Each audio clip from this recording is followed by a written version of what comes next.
All right, now, he spent 8 days climbing the mountains of the moon. That's the Rwenzoris, fondly known as Ravi or Ravichandran. He's one of the few human beings to have climbed the famous 8,843.43 meters Mount Everest. He's in Uganda on an invitation of the Uganda High Commission in Malaysia and the Uganda Tourism Board. He's in the country for the Mt Rwenzori Challenge, an initiative of the Uganda Tourism Board and other tourism sector stakeholders such as the Rwenzori Trekking Services, Ministry of Tourism and Uganda Wildlife Authority. The challenge, according to Uganda Tourism Board CEO Stephen Asimwe, is part of UTB's strategies that are aimed at promoting Uganda as a top tourism destination. Now in the studio with me this afternoon is the CEO of Uganda Tourism Board, Stephen Asimwe. Good afternoon. Good afternoon, Joel, and good afternoon, listeners. We're glad that you're here, and we have the man himself, Ravi. Good afternoon, Ravi. Good afternoon. I understand you have climbed every mountain there is. You've made 100 summits? Yes, yeah. Around the world. Where did this passion draw from? How did you get to begin to do this? Well, everybody will come to a certain age in their life where they will be looking forward for something new. Mine was about 30, when I was 30. I moved on from soccer to something new. And at that age, I moved slowly to the Himalayas, where I start trekking to 5,000 meter peaks. That's when I discovered the beauty and the natural beauty of mountains, the range of mountains, and from there I get hooked up into mountaineering. And from there onwards, I never look back, and I've been climbing all the peaks around the world just to have that, to complete my journey of reaching all the peaks, of the highest peaks in the world. Interesting. I was challenging Stephen earlier on, saying I have climbed 2 mountains at least so far. He will tell us which ones he has climbed, but talk to us about this promotion and how you got to get in touch with him and how this is going. Yeah, thanks, Joel. We got to know about Ravi through our High Commission in Malaysia. As you know, the Ministry of Foreign Affairs is under obligation now to do commercial promotion and marketing of the country. Long story short, we've been promoting the Rwenzori Mountains. We are coming up with a marketing strategy and product development of the mountain. The Rwenzoris are actually mountain ranges. They go about 160 kilometers long, 45 kilometers wide, and the equator crosses them at a snow point.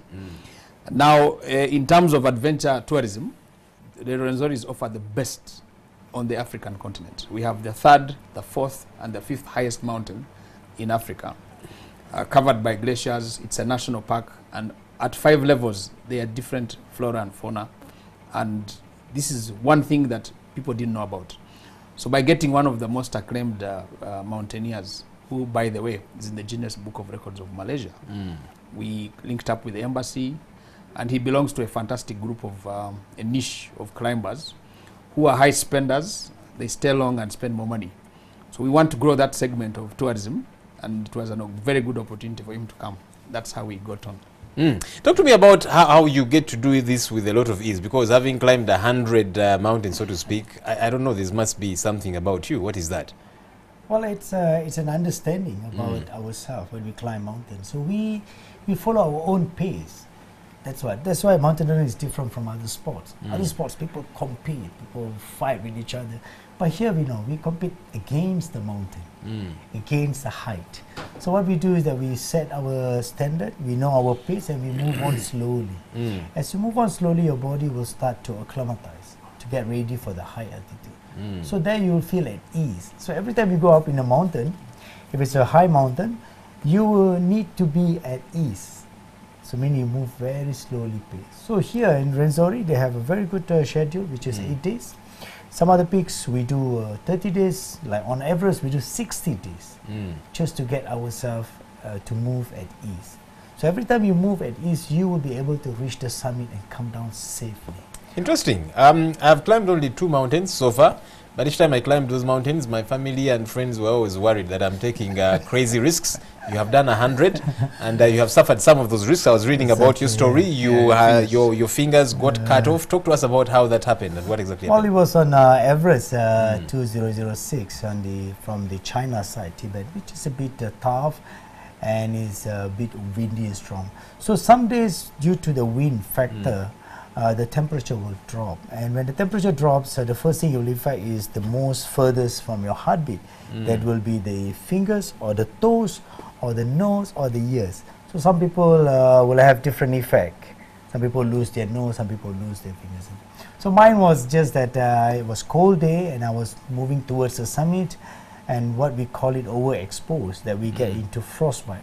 Of course, we are mentally strong. We know, this is normal, this is common, feeling numb. We just hit and push on. But when we're coming down, when we were coming down vertical, then you can feel that you cannot hold on to the rope. Then when you know, you're in trouble. But of course, we cannot open and see and rectify. We have to come down all the way to the base camp. Then we remove our gloves and then we have a look and see the extent of the damage.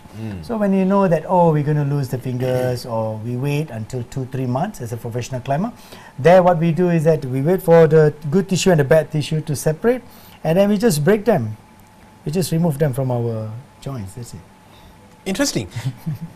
Stephen, adventure is exciting, but it's extremely risky as well. Do you prepare folks before they get onto many of these adventurous programs that you have? Yeah, because absolutely. it can be extremely risky. Absolutely. Some people die. We do orientation for every adventure experience. Even, for instance, tracking gorillas. We have very good instructions before someone undertakes any adventure. You know about it: bungee jumping, whitewater rafting, gorilla tracking, the chimps, even driving through the national park. We have prepared people. Don't overspeed, don't drive at a certain time, don't hoot, don't throw bottles. All that is part of preparation. But I think that the people should not get scared climbing Mt Rwenzori. They won't lose anything. More so yourself. Considering I'm coming for it, now that I've done two, I want to do several others. Yes. I'll come to you for tips. In 30 seconds, what tip can you give to budding, people that want to keep doing this? Well, to have a healthy lifestyle, to have a healthy body, you need to choose something which is common, that is to start walking.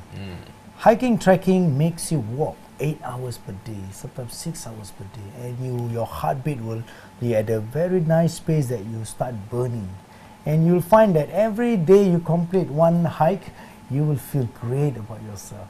You'll start being lean, you start being healthy, you have good sleeps and everything. So it's something related to a healthy lifestyle. So to have a good hiking experience, journey, one have to start walking. Okay, so there you are. Pack the cards and walk. Gentlemen, it's been a pleasure having you here. Thank you for sharing your thoughts. Thank you, Joel.